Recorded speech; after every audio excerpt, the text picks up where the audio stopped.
হায়াতুদ দুনিয়া ইল্লা মাতাউল গুরুর। দুনিয়ার উপর আল্লাহ কি বলছেন? আল্লাহ বলছেন এই দুনিয়া ধোঁকা ছাড়া কিছুই না। এই দুনিয়াতে যা কিছু আছে, নবী বললেন তোমাদের তিনটা ভাই, একটা ভাইয়ের নাম তো ধন সম্পদ, আরেকটা ভাইয়ের নাম আত্মীয় স্বজন, আরেকটা ভাইয়ের নাম তোমাদের নেক আমল। এই ধন সম্পদ মৃত্যুর সাথে সাথে আলাদা হয়ে যাবে, আত্মীয় স্বজন কবরে যাওয়ার সাথে সাথে আলাদা হয়ে যাবে, কিন্তু যে নেক আমল তুমি করবা, নামাজ পড়বা, রোজা রাখবা, হালাল খাবা, আল্লাহর নামে জিকির করবা, কোরআন তেলাওয়াত করবা, কোরআন শরীফ জানবা, পড়বা, মসজিদে মাদ্রাসায় দান করবা, ঈমান নেক আমল নিয়ে যেতে পারলে এটাই তোমার সাথে জান্নাত পর্যন্ত যাবে। তাই এই নেক আমল হচ্ছে আমাদের পাথর, এটা আমাদেরকে কবরে নিয়ে যেতেই হবে, অন্য কিছু আমাদের সাথে কবরে যাবে না। কারণ কাপড়ের কোনো পকেট নাই, আর কোন জীবিত আত্মীয় স্বজন মৃত আত্মীয় স্বজনের সাথে কবরে যায় না। সুতরাং আমাদের নিজেদের কবরের প্রস্তুতি আমাদের নিতে হবে, হাসরের প্রস্তুতি আমাদের নিতে হবে। আমার ভাইরা, আমার বাবাজি, তাই আল্লাহ এই সময়ের গুরুত্ব দিয়ে বলছেন আল্লাহ আসর, সময়ের কসম আল্লাহ পাক খেলেন, সময়ের কসম খেয়ে কারা লাভবান হলো আর কারা ক্ষতিগ্রস্ত হয়ে গেল, আগামীতে কারা লাভবান হবে আর কারা ক্ষতিগ্রস্ত হয়ে যাবে তা আল্লাহ রাব্বুল আলামিন বললেন। প্রথমে আল্লাহ বলেন ওয়ালা আসর, আসর মানে সময়, আসর মানে ইতিহাস, আসর মানে মহাকাল। এই মহাকাল এই পৃথিবীর শুরু থেকে শেষ পর্যন্ত। আর এই সময়ের কসম আল্লাহ রাব্বুল আলামিন কেটে, আমরা তো কসম কাটি আল্লাহর, আমরা কসম কাটি কার? আমরা কার কসম কাটি? আমরা তার কসম কাটবো যার চেয়ে বড় আর কেউ নাই। সবচেয়ে বড় কে? সবচেয়ে বড় কে? এই জন্য আমাদের সবচেয়ে বড় স্লোগান হচ্ছে নারায়ে তাকবীর, আল্লাহু আকবার, নারায়ে তাকবীর। এটা আসতে বলেন তো, নারায়ে তাকবীর। এই জন্য এটা হচ্ছে আমাদের স্লোগান। যারা এই স্লোগানের বিরুদ্ধে করবে, যেখানে স্লোগান নাই সেই দলের সাথে আমাদের কোনো সম্পর্ক নাই। আমাদের প্রথম স্লোগান হবে আল্লাহু আকবারের স্লোগান, কারণ আল্লাহর চাইতে বড় আর কেউ নাই। আর এই যে জিরো থেকে এত সুন্দর দেহ আর এই শক্তি, এই বলার ক্ষমতা, চলার ক্ষমতা আমাদেরকে দিলেন তো শুধু আল্লাহ রাব্বুল আলামিন। আল্লাহ বলছেন আল্লাহ আলাল ইনসানি হিনুম মিনাদ দাহরি লাম ইয়াকুন শাইআন মাযকুরা। আল্লাহ বলছেন তোমরা তো এক সময় বর্ণনা করার মতো কিছুই ছিলে না, আমি আল্লাহ রাব্বুল আলামিন তোমাদেরকে শক্তি দিলাম আর তোমাদেরকে রূহ দিলাম। রূহ না দিলে মানুষের লাশ কেউ নেবে না। বাবা মায়ের লাশ পর্যন্ত, সন্তানের লাশ কিন্তু ঘরে রেখে দেবে না, কোন নেতা নেবে না। এই মাহফিলের প্রধান বক্তা হওয়া সম্ভব না রূহ না থাকলে। রূহ না থাকলে সভাপতি হওয়া সম্ভব না, রূহ না থাকলে প্রধান অতিথি হওয়া সম্ভব না, রূহ না থাকলে শ্রোতা হওয়া সম্ভব না। কারণ আব্দুর রহমান ইন্তেকাল করেছে। ইন্তেকাল মানে এক জায়গা থেকে আরেক জায়গায় চলে যাওয়া। তার মানে ইঞ্জিনটা চলে গেলে হায় রে হায় রে হায়, ডাব্বা চাপ পড়ে রইবে এই যে দুনিয়ায়। ইঞ্জিন যেদিন চলে যাবে, ডাব্বার কোনো মূল্য নাই। সেদিন ডাব্বার কেউ ঘরে সাজায়া রাখবে না, নিজের বাড়িতে নিজের আপনজনেরা সেদিন আর জায়গা দেবে না। কথা ঠিক না বেঠে? এই জন্য পরকালের চিন্তা আমাদের করতে হবে, সময়ের গুরুত্ব আমাদের দিতে হবে। আল্লাহ রাব্বুল আলামিন, আমরা তো আল্লাহর কসম কাটি, আর আল্লাহ কিসের কসম কাটবেন? আল্লাহ কসম কাটবেন ওই সমস্ত জিনিসে, যে সমস্ত জিনিস বড় দামি জিনিস, আমাদের সাথে সম্পর্ক রয়েছে যে সমস্ত জিনিসের, এই সময়ের সাথে, ইতিহাসের সাথে, মহাকালের সাথে আমাদের বড় সম্পর্ক। তাই আল্লাহ বলছেন ওয়ালা আসর, আমি আল্লাহ সময়ের কসম কাটলাম। সময়ের কসম কি? আল্লাহ রাব্বুল আলামিন সময়ের অপরিসীম গুরুত্ব বুঝাই দিলেন। এই সময়, যে সময় আমরা হেলায় ফেলায় নষ্ট করে দিচ্ছি, এই অবহেলার কারণে, এই নাফরমানির কারণে, ফজরের সময় ঘুমায় থাকার কারণে আমরা জাহান্নামী হয়ে যাচ্ছি। জাহান্নামের দিকে আমাদের পা আমরা বাড়াচ্ছি। আপনাদের কষ্ট হচ্ছে? আর মাত্র 20 মিনিট আমি এই সময়ের কথাই তো বলতেছি নাকি?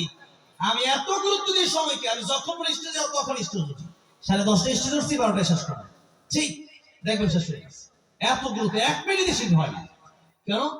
আমি নিজে ব্যক্তিগতভাবে চাই যেখানে যা বলেছিল ওই সময় আমি হাজির হয়েছি। আমার যদি কোনো ঝামেলা না থাকে, অ্যাক্সিডেন্ট, যে এরকম ঝামেলা থাকে, আমি উপস্থিত হয়েছি। একটা করে প্রোগ্রাম করি, আমি চাইলে 5টা করে করতে পারি, একটা করি। কেন? আমার কথা যাতে কোনো অর্থ না হয়। সময়ের এত গুরুত্ব আমি দিই। এই জন্য আল্লাহ বলছেন সময়ের গুরুত্ব দাও। আল্লাহ যে বিষয়ের কসম কাটলেন ওই বিষয়ের দাম যদি বলে আছে না নাই? অবশ্যই অনেক দাম, অনেক গুরুত্ব সেই বিষয়ের। তাই আমি একটি হাদিস শরীফ পড়েছিলাম, একখান হাদিস শরীফ খুতবা শুরুতেই পড়েছিলাম আমার আসলে ব্যাখ্যা করার জন্য। নবী বলছেন ইগতানিম, গুরুত্ব দাও, গনিমত মনে করো, খামসান ক্বাবলা খামসিন, পাঁচটা সময় আসার আগে তোমরা পাঁচটা সময়কে মূল্য দাও। নবী বলছেন শাবাবাকা ক্বাবলা হারামিক, নবী বলছেন প্রথমেই আজকের মাহফিলে যুবকেরা বেশি, ঠিক না? যুবক বেশি না আজকে? নবী বলছেন এই যৌবনকালে তোমরা বেশি বেশি আল্লাহর ইবাদত করো, কারণ যৌবনকাল তোমাদের এক সময় থাকবে না, এক সময় তোমরা বৃদ্ধ হয়ে যাবে, আর হয়তো এক সময় তোমরা বৃদ্ধ হবা কিনা সেই সময়টা নাও পেতে পারো। যৌবনকালটা যারা আল্লাহ রাস্তায় বিলিয়ে দিবে কিয়ামতের কঠিন ময়দানে, যেদিন আরশ আজিমের নিচে ছায়া ছাড়া কোনো ছায়া থাকবে না, আল্লাহ রাব্বুল আলামিন সেদিন এই যুবকদেরকে আরশ আজিমের নিচে ছায়া দান করে দিবেন। যৌবন বয়সে ইবাদত করতে পারলে, বৃদ্ধকালে ইবাদত না করতে পারলে আল্লাহ ইবাদতের সওয়াব দিয়ে দিবেন, আল্লাহ পুরস্কার হিসেবে দিয়ে দিবেন। এই জন্য যৌবনকালে আমাদের ইবাদত করতে হবে। এই বয়সে শক্তি আছে, এটা আল্লাহ আমাদেরকে দিন ইবাদত করার জন্য। দুই নম্বর নবী বলেছেন সিহাতিকা ক্বাবলা সুকামিক, ও পৃথিবীর আমার উম্মতেরা, আমার পৃথিবীর মানুষেরা, সুস্থ থাকা অবস্থায় অসুস্থ হওয়ার আগে তোমরা এই সময়কে গনিমত মনে করো, কারণ অসুস্থ হয়ে গেলে আল্লাহর ইবাদত করা কঠিন হয়ে যায়, খাওয়া দাওয়া ভালো লাগে না, ইবাদত করতে ভালো লাগে না। হসপিটালের বেড়ে যে ব্যক্তি যায় সে বুঝে সুস্থতা করো কত বড় নিয়ামত, ঠিক না? ঠিক। তিন নম্বরে নবী বলেন গিনাকা ক্বাবলা ফাকরিক, টাকা পয়সা যদি থাকে, টাকার মালিক তো আমি আল্লাহ রাব্বুল আলামিন বানালাম, এই টাকা পয়সা আল্লাহর রাস্তায় আল্লাহ খরচ করার জন্য বলেছেন। আর নবী বলছেন গিনাকা ক্বাবলা ফাকরিক, সকালবেলার ধরে তুমি ফকির সন্ধ্যাবেলা, সুতরাং টাকা পয়সা যদি থাকে, এই টাকা পয়সা আল্লাহর রাস্তায় তুমি খরচ করো, যথাযথ তার ব্যবহার তুমি করো, ফকির হয়ে যাওয়ার আগে, গরিব হয়ে যাওয়ার আগে। কারণ একদিন আমরা সাদা কাফনের কাপড় ছাড়া আর কিছুই নিয়ে যেতে পারবো না। একদিন বাচ্চা জুলকারনাইন মৃত্যু আগে লোকদেরকে বলে গেলেন, আমার মৃত্যুর পরে আমার দুটি হাত কাফনের কাপড় থেকে বের করে এভাবে আলাদা করে রাখবা। লোকেরা জিজ্ঞাসা করবে, লোকেরা দেখবে যে তামাম পৃথিবীর বাচ্চার মধ্যে অন্যতম বাচ্চা ছিলাম আমি, কিন্তু এত পৃথিবীর বড় বাচ্চা হওয়ার পরেও আমি যখন বিদায় নিলাম, আমার বিদায় বেলায় আমার কবরে যাওয়ার সময় খালি হাতে আমি কবরে রওনা হলাম। পৃথিবীর মানুষ, আমি জুলকারনাইনকে দেখি, সূরা কাহফে আছে জুলকারনাইনের ঘটনা, পড়বেন এগুলো, এখন তো সহজ মোবাইল অ্যাপস আছে, এগুলো দেখে পড়বেন। জুলকারনাইন বলল আমাকে দেখে মানুষ শিক্ষা নেবে যে পৃথিবীর প্রেসিডেন্ট হলেও কবরে খালি হাতে যাওয়া লাগে, কিছু নিয়ে যাওয়া যায়।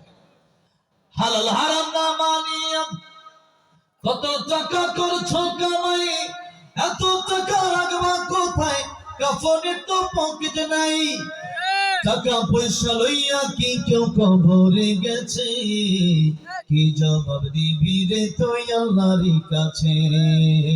ওরে মানুষ হইছো বেহুশ দুনিয়ার পিছে, ওরে মানুষ হইছো বেহুশ দুনিয়ার পিছে, কি জবাব দিবি রে তুই আল্লাহর কাছে, কি জবাব দিবি রে তুই আল্লাহর কাছে, ঠিক না? এই জন্য হারাম যদি আপনি বেশিও কামান, বেশি খেতে পারবেন না, আর হারাম যদি আপনি কম কামান, আপনি কম খেতে পারবেন না। আপনার জন্য যা বরাদ্দ আছে আত্তাকাদির বিখাইরিহি ওয়া শাররিহি মিনাল্লাহি তাআলা, ভালো মন্দ যা কিছু হয় কার পক্ষ থেকে হয়, এই নিয়ে সামনে আলোচনা আসতেছে। ইমাম নবী বলেন এই টাকা পয়সা যদি থাকে, এগুলো আল্লাহর রাস্তায় খরচ করে এগুলো তুমি কবরে দিতে পারবে না। হ্যাঁ, সন্তানের জন্য কিছু রেখে যান, তাতে কোনো বাধা নাই, কিন্তু মসজিদ মাদ্রাসায় মাহফিলে ইসলামের জন্য, কোরআনের জন্য কিছু ব্যয় করার দরকার আছে না নাই? আছে। নবী বলেন 4 নম্বর মানে ফারাগাকা ক্বাবলা শুগলিক, আমার উম্মতেরা তোমরা অবসর থাকা অবস্থায় ব্যস্ত হওয়ার আগে এই সময়কে গনিমত মনে করো। মানুষ যত দিন যায় তত ব্যস্ত হয়ে যায়। আমার এক উস্তাদ, আমার হুজুর, আমার একজন স্যার আমাকে বলতেন, যখন তোমার 2 পাও যেথায় খুশি সেথায় যাও, যখন তোমার 4 পাও ভাত কাপড় দিয়ে যাও, যখন তোমার 6 পাও আব্বু তুমি কোথায় যাও। কথাটার মিনিংস, অর্থ বুঝছেন আপনারা? বুঝতে পেরেছেন? আপনি আপনার 2 পাও যেথায় খুশি সেটা আপনি ঘুরতে পারেন। বিয়ে করার আগে একটা স্বাধীনতা থাকে, ঠিক না? ঠিক। বিয়ে করার পরে কিন্তু সেই স্বাধীনতা থাকে, সেই স্বাধীনতা থাকে না। এখন টেনশন একদিকে না, এখন ওই ওই বাড়ির চিন্তাও করতে হয়, ঠিক আছে ঠিক। এরপরে যখন সাইফা অনেক একটা আপনার ছেলে মেয়ে হয়েছে, এখন একটু বড় হয়েছে, এখন ওই ওর টেনশন আরো বাড়ছে, ঠিক না? এখন বাড়ি থেকে বের হলে আব্বু কোথায় যাও, এই হচ্ছে কথার অর্থ। এই যে যখন তোমার 2 পাও যেথায় খুশি সেথায় যাও, যখন তোমার 4 পাও ভাত কাপড় দিয়ে যাও, যখন তোমার 6 পাও আব্বু তুমি কোথায় যাও। এই যে কোথায় যাও আসলে বাস্তব কথা। যতদিন যাবে মানুষের ব্যস্ততা তো বাড়বে। ইচ্ছা করলে এখন ব্যস্ততা কমানোর সুযোগ নেই। এখন মাঝে মাঝে মনে চাই একটু প্রোগ্রাম বাদ দিয়ে যদি একটু মাঝে মধ্যে একটা দিন সুযোগ পেতাম ঘুমানোর জন্য, এরকম খুব মনে চায়। কিন্তু এখন সেটা সেরকম সুযোগ আর হয় না, মানুষ এমন ভাবে ধরে না গিয়ে পারে না। তো এই জন্য দেখা যায় বন্ধু বান্ধবদের খাতির কথা রাখতে গিয়ে আসতে হয়, দিতে হয় প্রোগ্রাম। এখন কথা হচ্ছে দিন যত যাবে ব্যস্ততা তো বাড়বে, একদিন ব্যস্ততা শেষ হবে, সেদিন কবরে যাব। দুনিয়ার ব্যস্ততা কোনোদিন কমবে না। আর এই সময়ের গুরুত্ব দিতে গিয়ে ইবনে কাইয়িম রাহিমাহুল্লাহ বলেছেন, যে সময় তোমার পেছনে চলে গেল এই সময়টা তোমার স্বপ্নের মতো, আর যে সময় তোমার সামনে আসতেছে এই সময়টা তোমার আকাঙ্ক্ষা ছাড়া কিছু না।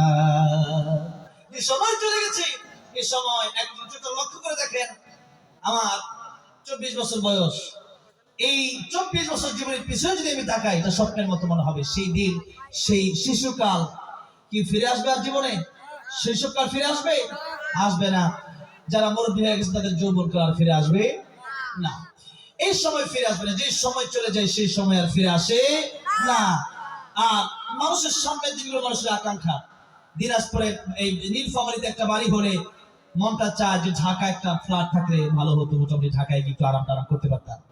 ঢাকায় একটা হলে মনটা চায় যে একটা যদি কানাডায় থাকতো বা আমেরিকায় থাকতো, লন্ডনে থাকতো, তাহলে আরেকটু ভালো হতো, বিদেশে গিয়ে একটু আরামসে থাকতে পারতাম, কোনো চিন্তা ছিল না। এরকম চিন্তা মানুষের একের পর এক মানে চলতেই থাকে, ঠিক তবে ঠিক বলে। কিন্তু এই চিন্তা যতই আমরা করি না কেন, এই আকাঙ্ক্ষা কোনোদিন মানুষের শেষ হবে না। নবীজি বলেছেন, এই দুনিয়াতে যদি আল্লাহ রাব্বুল আলামিন মানুষকে একটা মার ভর্তি সোনা দিয়ে দেন, এই পৃথিবীতে যদি কোনো মা বনি আদম একটি মাঠ ভর্তি সোনা পেয়ে যায়, সে ব্যক্তি চিন্তা করবে আরেকটা মাঠ ভর্তি সোনা যদি আমি পেয়ে যেতাম ভালো হতো। একটা দুনিয়া যদি তারে দিয়ে দেওয়ার পর দুনিয়ার মালিক সে চিন্তা করতো এরকম আরেকটা আর কয়েকটা দুনিয়া যদি থাকতো তাহলে আমার জন্য ভালো হতো। যার কোনো দেখেন না মাঝে মধ্যে আমেরিকা, তারপরে এই যে ইন্ডিয়ার নরেন্দ্র মোদী, হ্যাঁ, আমাদের দেশ দখল করতে চায়, ঠিক না ঠিক? আমাকে দেবো, এটা আমরা দেবো। এই দেশের জন্য আমাদের ভালোবাসা আছে ভাই। এই জন্য এত বড় দেশ ইন্ডিয়াতে আমি গেলাম, কতবার গেলাম, পুরো ইন্ডিয়াতে করে শেষ করতে পারি নাই, কয়েকটা রাজ্য মাত্র বললাম, এরপরে তাদের খাওয়ার ইচ্ছা মিটে নাই। ইন্ডিয়ার সাথে আমাদের কোনো শত্রুতা নাই। শত্রুতা হচ্ছে ওই সমস্ত জালিমের সাথে, কুখ্যাত সন্ত্রাসগুলোর সাথে, যেগুলো আমাদের মুসলিমদের রক্ত ধরায়, ঠিক না ঠিক? ইন্ডিয়াতে আমি আলোচনা করার জন্য গেছি, সেখানে তো লক্ষ লক্ষ মুসলিম আমার আলোচনা শুনে, লক্ষ লক্ষ মানুষ সে আলোচনা, সেখানে তো মুসলিম আছে না, কোটি কোটি মুসলিম আছে। তো ইন্ডিয়ার সাথে কিছু শত্রুতা, মাটির সাথে তো কোনো শত্রুতা হতে পারে না, গাছের সাথে কোনো শত্রুতা হতে পারে না, এই মাইকের সাথে কোনো শত্রুতা হতে পারে না। শত্রুতা হবে তার সাথে যারা শত্রুতা করবে আমার দেশের সাথে, যারা শত্রুতা করবে কোরআনের সাথে, তাদের সাথে আমাদের কোনো সম্পর্ক নাই, ঠিক না বেঠে? ভারতের সাথে আমাদের কোনো শত্রুতা নাই। শত্রুতা তাদের সাথে যারা আমাদেরকে, আমাদের দেশকে নিয়ে চিনিমিনি খেলে, দেশকে নিয়ে হামলা করতে চায়, আমাদের দেশ নিয়ে যুদ্ধ করতে চায়, তাদের সাথে আমাদের শত্রুতা আছে। এই জন্য নবী বলছেন, একটা দুনিয়া দিয়ে দিলেও সে ব্যক্তি চিন্তা করবে আরেকটা দুনিয়া পাওয়ার। একদিন তার ব্যস্ততা শেষ হয়ে যাবে, একদিন তার আকাঙ্ক্ষা শেষ হয়ে যাবে। ইল্লাত তুরাব, মাটি ছাড়া বনি আদমের ইচ্ছা কেউ পূরণ করতে পারবে না। কবরে যেদিন চলে যাবে ওই দিন গিয়ে চিন্তা করবে, হ্যাঁ এতদিন কার জন্য কষ্ট করলাম, কি করলাম, এতদিন কি করলাম, কার জন্য করলাম। হ্যাঁ, মানুষের জন্য যতটুকু করেন, যতটুকু প্রয়োজনের বাইরে না। প্রয়োজন হালালের ভিতরে। আপনাকে রিজিক হালাল ভাবে কামনা, এটাও একটা ইবাদত। ইবাদত মানে নামাজ পড়বে তা না। মুমিন বান্দা হাঁটবে, এটাও ইবাদত হবে। মুমিন বান্দা মসজিদে যাবে, যেমন ইবাদত। মুমিন বান্দা সারা জন্য করবে, এটাও ইবাদত হবে। মুমিন বান্দা যা করবে তাই হবে আল্লাহর ইবাদত। কারণ আল্লাহ বলেন, মা খালাকতুল জিন্না ওয়াল ইনসা ইল্লা লিয়াবুদুন, আমি আল্লাহ মানুষকে বানিয়েছি কেবলমাত্র আমার ইবাদত করার জন্য। তার মানে আল্লাহর কোরআন মেনে আপনি যা করবেন তাই ইবাদত হয়ে যাবে। হালাল ভাবে যা করবেন সবই ইবাদত, হারাম ভাবে যা করবেন সবই গুনাহ। আমার ভাইরা, আমার বাবাজিরা, তাই নবী বলছেন, অবসর থাকা অবস্থায় সময়কে তোমরা মূল্য দাও। ব্যস্ত হয়ে যাওয়ার আগে নবীজি 5 নম্বরে বললেন হায়াতাকা ক্বাবলা মাউতিক, মরণের আগের সময়কে মূল্য দাও, কারণ মৃত্যুর পরে ভালো হলে আর কোনো লাভ নাই, মরণের আগে ভালো হওয়ার দরকার আছে না নাই? মৃত্যুর সময় যদি কেউ তওবা করে তওবা কবুল হবে না। তাই আমি আপনি কোন দিন চলে যাব পরপারে, আমার আপনার আখিরাত অনেক দূরে তা না, আমার আপনার আখিরাত এই তো কাছে। এখন মরবেন, এখনই আখিরাত। এখন মরবেন, কবর দেওয়া হবে, হয়তো আপনাকে ফজরের পরে দাফন করা হবে। নবী বলেছেন 40 কদম মানুষ হেঁটে যেতে যতক্ষণ সময় লাগে, এতক্ষণ সময়ের দুইজন ফেরেশতা চলে আসবে, এসে আপনাকে উঠাবে, আপনাকে জাগ্রত করবে। বল জিজ্ঞাসা করবে মান রাব্বুকা ওয়া মা দীনুকা ওয়া মান নাবিয়্যুকা ওয়া মান হাদার রাজুলাল্লাযী বুইসা ফীকুম।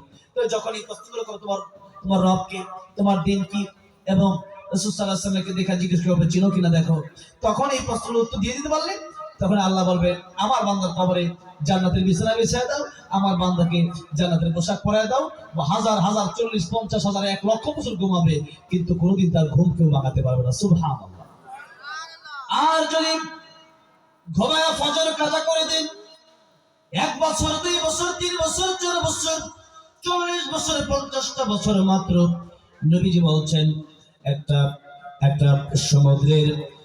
একটা সমুদ্রের গভীরে যদি কোনো মানুষ একটা আঙ্গুল প্রবেশ করায়, এই আঙ্গুলটা আবার উঠায়, যতটুকু পানি সব পড়ে গেলে 1 ফোঁটা পানি থাকবে, এতটুকু হায়াত হচ্ছে দুনিয়ার হায়াত।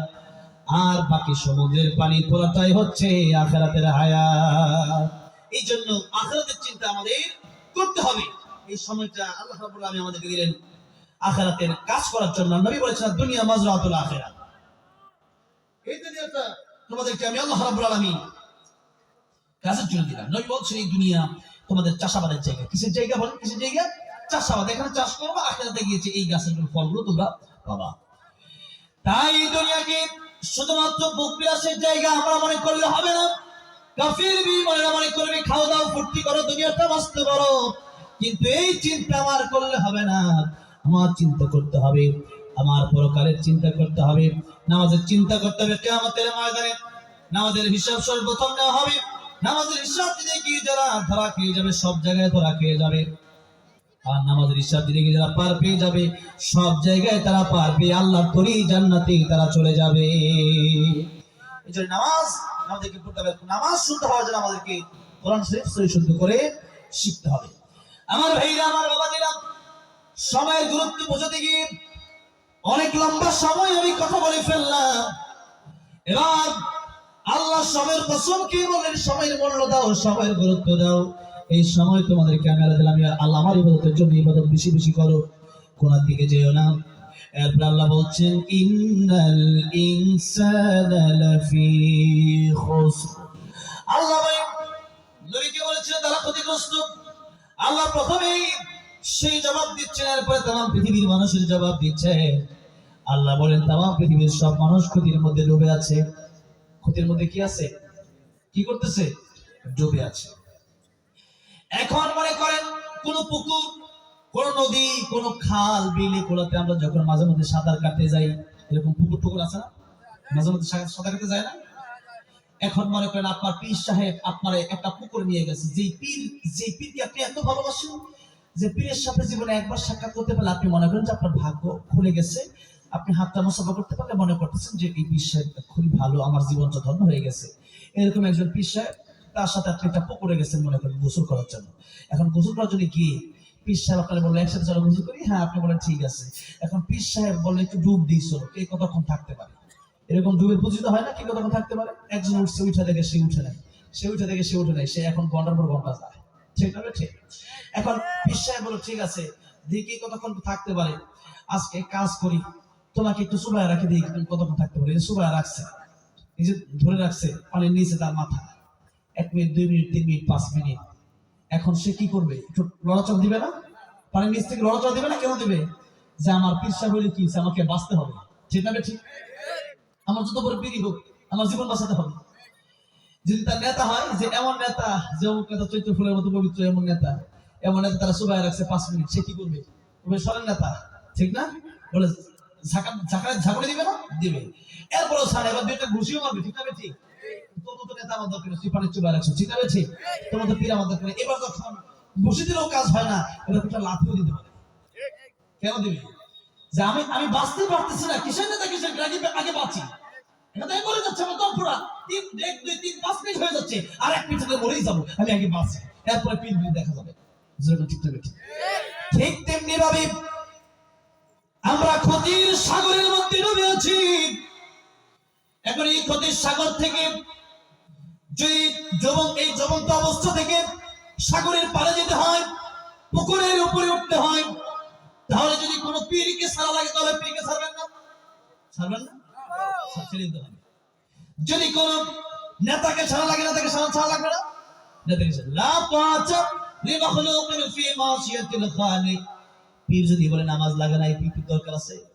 হ্যাঁ, নেতা যদি বলে নামাজ পড়ে পীর আগে আমার সাথে থাকো, এই নেতার তো কোনো দরকার নাই। আমার ইসলামের জন্য, আমার এই জীবনকে ক্ষতির সাগর থেকে ওঠানোর জন্য, সাগরের পারে যাওয়ার জন্য আমি নেতাকে ছাড়তে পারি, পীরকে ছাড়তে পারি, বন্ধু ছাড়তে পারি, আমার জীবনের কাছে মানুষগুলো আমি ছেড়ে দিতে পারি, কিন্তু আমাকে ক্ষতির সাগর থেকে করতে হবে। দুনিয়ার এই সাগরে, এই পুকুরে একবার ডুবে গেলে, মরে গেলে হয়তো বড় খারাপ ইমান নিয়ে আপনি মরতে পারলে আপনি জান্নাতে যাবেন, কিন্তু আল্লাহ এখানে যে ক্ষতির কথা বলেছেন, ইমানবিহীন করে, যার ইমান নাই, যার আমল নাই, এই ইমান আমল ছাড়া এই ক্ষতির সাগরে যারা ডুবে থাকবে, এই ক্ষতির সাগরে একবার ডুবে গেলে বাঁচার কোনো রাস্তা থাকবে না, ঠিক কি না? এটা হলো আমল সাগর, এখান থেকে আমাকে উঠতে হবে। আর এই ওঠার জন্য আমাকে পীরকে বাদ দিতে হলে দেবো, নেতাকে বাদ দিলে দেবো, বন্ধু বাদ দিতে হলে দেবো, তথাপি আমাকে আল্লাহর রাস্তায়, আমাকে জান্নাতে প্রবেশ করতে হবে, কারণ জাহান্নামে জ্বালানোর মতো ক্ষমতা আমাদের কারো। হ্যাঁ বাবাজিরা, তাই আল্লাহ বলছেন সবাই ক্ষতির ভিতরে ঢুকে ডুবে আছো। শেষ কথা 3 নম্বর আয়াতে আল্লাহ বলছেন কেবলমাত্র তারাই সফল কাম, ইল্লাল্লাযীনা আমানু ওয়া আমিলুস সালিহাত ওয়া তাওয়াসাউ বিল হক ওয়া তাওয়াসাউ বিস সাবর। আল্লাহ বলছেন 4 গুণ যাদের বিরুদ্ধে থাকবে এরাই হচ্ছে লাভবান। 1 নম্বর ঈমান, 2 নম্বর নেক আমল, 3 নম্বর দাওয়াত, 4 নম্বর সবর। আলোচনা আমার শেষ। এবার আমি আর 5-10 মিনিট নিতে চাই। আপনারা যদি থাকেন থাকতে পারেন, আপনারা চলে গেলে যেতেও পারেন। আমি আমার টাইমটা একটু বলে দিলাম। আমি টাইমের প্রতি যেহেতু গুরুত্ব, এই জন্য আমি এতক্ষণ পর্যন্ত উঠে গেলে একটু কষ্ট লাগতো, এখন উঠে গেলে আমি কষ্ট পাবো না, কারণ আমার টাইম আপনাকে বলে দিয়েছি। এখন কথা হচ্ছে যে আলোচনাটা আসলে বুঝতে হলে একটু সময় দরকার, হুট করে আলোচনা শেষ করে দেওয়া যায় না, কারণ এই আসলে অনেক লম্বা, একটা মাত্র কিন্তু এগুলো ব্যাখ্যা গ্রন্থ পড়লে এরকম পড়ার শেষ তো এত দেখতে ছোট্ট দেখা যায়, কিন্তু ব্যাখ্যা গ্রন্থে এক একটা সূরা, এক একটা আয়াতের ব্যাখ্যা এত বেশি, স্টেজ ভর্তি কিতাব দেওয়া হলো ব্যাখ্যা শেষ হবে। সুবহানাল্লাহ। এই জন্য আল্লাহ বলছেন ঈমান, ঈমান মানে ঈমানের সংক্ষিপ্ত ব্যাখ্যা দিয়ে দিচ্ছি। আমানতু বিল্লাহি ওয়া মালাইকাতিহি ওয়া কুতুবিহি ওয়া রাসূলিহি ওয়াল ইয়াউমিল আখির ওয়াল কদরি খাইরিহি ওয়া শাররিহি মিনাল্লাহি তাআলা ওয়া বা'থি বা'দাল মাউত।